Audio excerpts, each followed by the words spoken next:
गिरते हैं शहसवार ही मैदान जंग में, वो तिफ़्ल क्या गिरे जो घुटने के बल चले। हेलो फ्रेंड्स, मैं हूं Afsana and welcome back to my channel the aid of learning. तो दोस्तों, आज मैं ये वीडियो इसलिए बना रही हूँ वो स्टूडेंट्स के लिए जो 2022 में जिनका अच्छा मार्क्स नहीं आ पाया और वो भी थोड़ा डिप्रेस्ड हो गए हैं, उनके लिए मैं सबसे पहले ये कहना चाहूँगी कि हिम्मत नहीं हारना है, डिप्रेस्ड नहीं होना।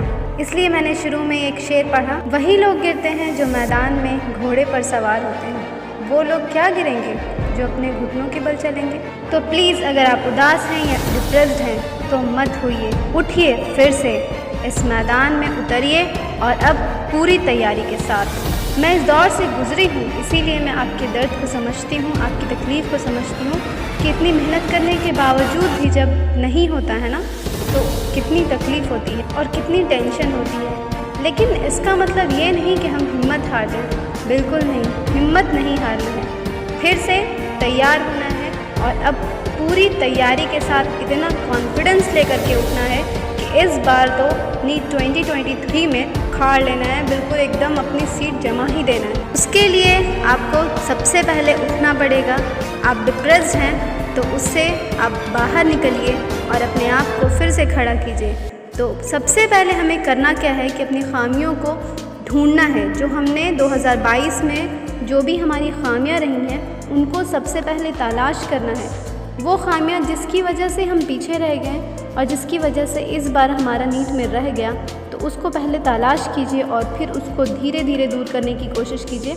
जहाँ जहाँ पे आपसे गलतियाँ हुई हैं उसको देखिए कि मुझसे कहाँ पर गलती हुई, कि आखिर इस बार मेरा रह गया इतनी मेहनत करने के बावजूद भी। तो सबसे पहले उसको तलाश कीजिए और उसको दूर करने की कोशिश, क्योंकि अब टाइम डिप्रेशन में गुजारने का बिल्कुल भी नहीं है, क्योंकि आपके पास टाइम बहुत कम है। नीट एस्पिरेंट्स के लिए टाइम बहुत ज़्यादा इम्पॉर्टेंट होता है। इंसान को ये सारी बातें बाद में समझ में आती हैं, जब कुछ टाइम गुजर जाता है, उसका आधा टाइम निकल जाता है, ध्यान आता है कि ओह अभी तो मेरा और इतना सारा टाइम निकल गया, मुझे और तैयारी करनी है। तो इसी वजह से आपको बिल्कुल टाइम वेस्ट नहीं करना है, डिप्रेशन में नहीं जाना है, बिल्कुल एकदम माइंड को फ्रेश कर लीजिए अभी से और बिल्कुल तैयारी में लग जाइए।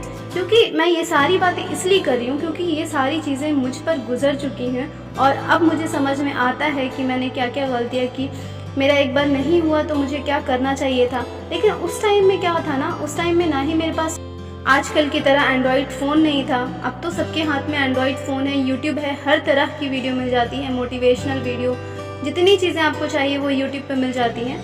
तो उस टाइम ऐसा कुछ भी नहीं था। उस समय बस खुद को समझाना था और खुद को समझाने में इतना टाइम गुजर गया कि पता चला कि अब थोड़ा ही टाइम बच रहा है। तो वैसा बिल्कुल नहीं करना है कि एकदम, अगर आपको पता चल गया है कि आपके मार्क्स कम हैं और इस बार नहीं हो सकता है, आप फिर से तैयारी में जुट जाइए। आपको वेट करने का टाइम नहीं है। अब जो सबसे पहले आपको करना यही है कि अपनी गलतियों को ढूंढिए, कहाँ पे आपका कौन सा टॉपिक कमज़ोर है उसको पहले दुरुस्त कीजिए। सबसे बड़ी बात है अपने हेल्थ पे ध्यान दीजिए। अक्सर क्या होता है कि हमारा नीट में मार्क्स कम होता है और फिर हम डिप्रेशन में चले जाते हैं, खाना पीना छोड़ देते हैं, अपना हेल्थ ख़राब कर लेते हैं। तो अपना हेल्थ ख़राब नहीं करना है, क्योंकि हेल्थ इज़ वेल्थ और नीट एस्पिरेंट्स के लिए उनको बहुत ज़्यादा दिमाग लगा करके पढ़ना पड़ता है। तो अपने दिमाग को चलाने के लिए, अपने दिमाग को कंटिन्यू वर्क कराने के लिए हमारे हेल्थ को अच्छा होना बहुत ज़रूरी है। तो अपने हेल्थ को बिल्कुल भी ख़राब होने मत दीजिए अपने डिप्रेशन की वजह से, अपने मार्क्स कम होने की वजह से।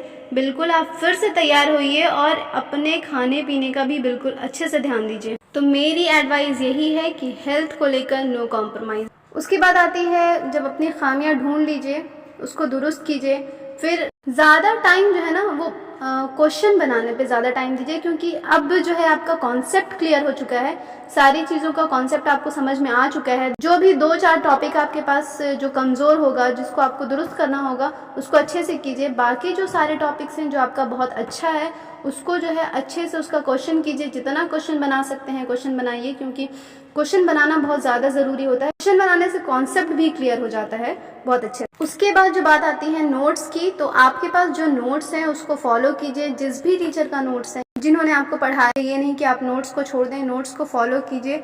जो भी आपके पास बुक है वो आप उसको फॉलो कीजिए। वैसे मैंने बुक का एक वीडियो बनाया है, कौन सी बुक बहुत अच्छी रहेगी उसकी वीडियो मैंने बनाई है, तो वो आप देख सकते हैं।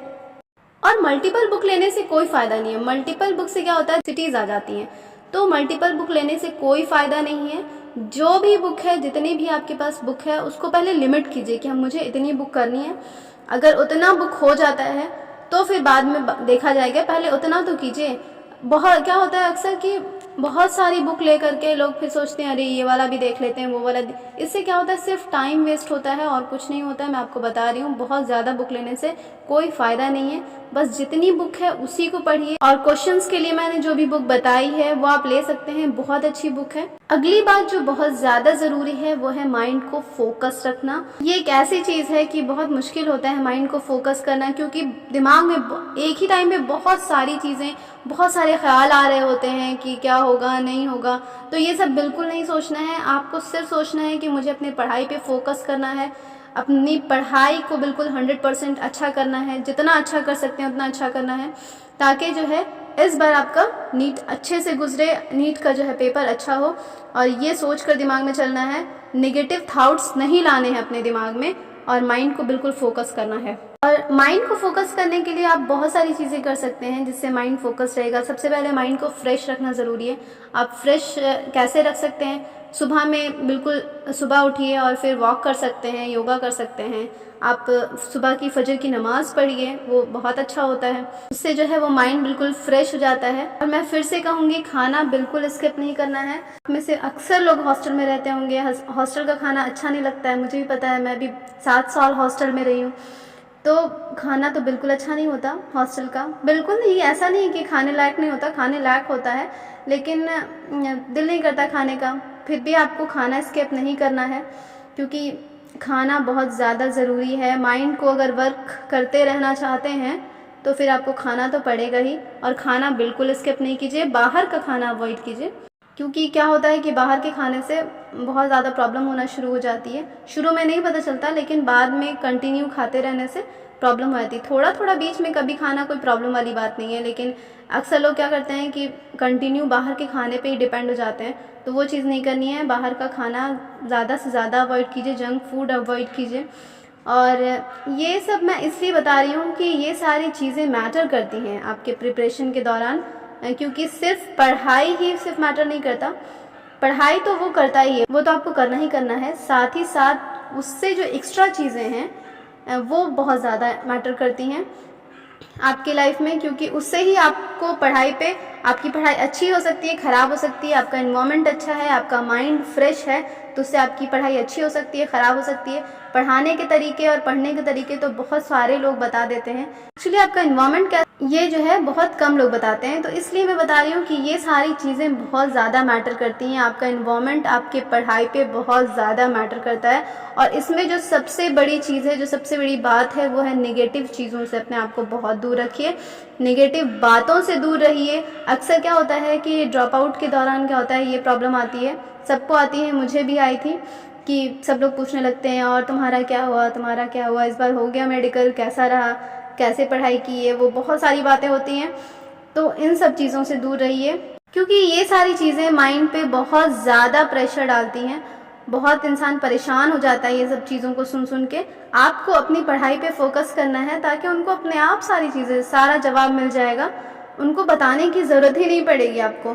तो इसीलिए उन सब बातों को अपने दिमाग में घुमाने की कोई ज़रूरत नहीं है, उनको अपने दिमाग में घर कर देने की ज़रूरत नहीं है। तो इसी वजह से मैं कह रही हूँ कि माइंड को फ्रेश रहना, आपके एनवायरनमेंट को सही रहना, अच्छा रहना बहुत ज़्यादा ज़रूरी है। आपके पढ़ाई में ये बहुत ज़्यादा मैटर करता है। और दूसरों की बातों से बिल्कुल भी अपने माइंड को ख़राब करने की ज़रूरत नहीं है, अपना माइंड भटकाने की ज़रूरत नहीं है। तो आई होप मेरी बातें आपको समझ में आई होंगी, मोटिवेट की होंगी। और प्लीज़ डिप्रेशन से निकल जाइए जल्दी, और जल्द से जल्द अपनी तैयारी शुरू कर दीजिए, क्योंकि नेक्स्ट टाइम आपको तो क्रैक करना ही करना है। मैं बहुत ज़्यादा दिल से चाहती हूँ कि जो मुझे सुने, या जो मेरी बातों को सुने, या फिर जो मेरे वीडियोस देखें या मेरे कांटेक्ट में हों, वो लोग कभी भी मायूस ना रहें। और दूसरी बात है कि अगर वो मेडिकल की तैयारी करें, क्योंकि मेरा बहुत बड़ा सपना था कि मैं डॉक्टर बनूं, तो मैं चाहती हूँ दिल से कि वो लोग डॉक्टर बने और अपना नाम रोशन करें, अपने माँ बाप का नाम रोशन करें। जो कि मेरे दिल की बहुत बड़ी ख्वाहिश थी। इसलिए मैं चाहती हूँ कि जो गलतियाँ मैंने की वो आप ना दोहराएं और ये डिप्रेशन का चक्कर छोड़िए। बाद में जब समझ आता है ना तो बहुत पछतावा होता है कि यार क्या टाइम गुजर गया मेरा। तो इसी वजह से बिल्कुल तैयार हो जाइए, अपने नेक्स्ट तैयारी के लिए, अपने नेक्स्ट एम के लिए तैयार हो जाइए। इस बार एकदम क्रैक करके ही जाना है और एक अपने अंदर कॉन्फिडेंस लेके उठिए एकदम फुल एनर्जी के साथ कि इस बार मुझे कोई नहीं रोक सकता है। तो गुड लक नेक्स्ट 2023 के एग्ज़ाम के लिए और बिल्कुल एकदम रॉक कीजिएगा इंशाल्लाह। नेक्स्ट टाइम आप लोग परेशान नहीं होना है। तो आई होप मेरी बातें आप लोगों को मोटिवेट कर रही होंगी। तो चलिए आज के लिए इतना ही, अब लेते हैं अलविदा। अगर आपको जानना है कि रिवीजन कैसे करना है और क्या स्ट्रैटेजी होनी चाहिए तो मुझे कमेंट कीजिएगा और मैं नेक्स्ट वीडियो न्यू एस्पिरेंट्स के लिए लेकर आऊँगी इंशाल्लाह। तो बने रहिएगा द एड ऑफ लर्निंग के साथ और तरक्की करते रहिएगा। और अगर वीडियो अच्छी लगे तो लाइक ज़रूर कीजिएगा और चैनल पर नए हैं तो सब्सक्राइब करना मत भूलिएगा, साथ साथ बेल आइकन ज़रूर दबाइएगा। Bye bye.